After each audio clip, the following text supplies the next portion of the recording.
How are you? My name is Mark Ibanez. I'm a sportscaster in the San Francisco Bay Area, and I want to introduce you to my son, Nicholas, who's now 8 years old. But the real story for us today and what we're talking about started for Nicholas when he was about a little over the age of 1. We started noticing some different behaviors, and my wife in particular had a real gut instinct that something was very wrong, and she immediately went to the internet. And that word autism just is a punch in the gut. And for us, it was extremely frustrating to realize that to get in with somebody in the top of their field, it was going to be at least 8, 10, maybe 12 months before we could even see them. And just through happenstance, we had a friend who told us about Happy Talkers. And because the verbal issue was such a big deal with our son Nick, he had completely lost all his words.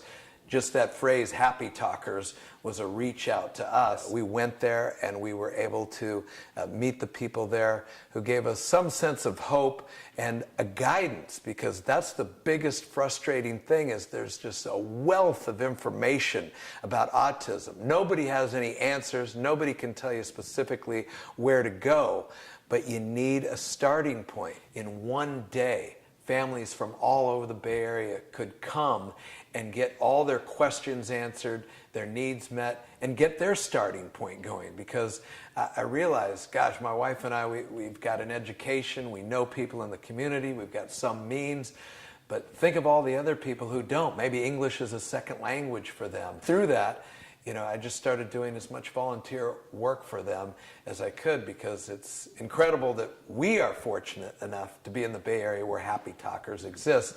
But unfortunately, all over the country, that's not the case. And to get the outreach there and to get people's needs met at an early age, early intervention, and get the process started is just such a relief for a parent. And that's what we've got to work on. And we've not only got to work on it, we got to get it done fast.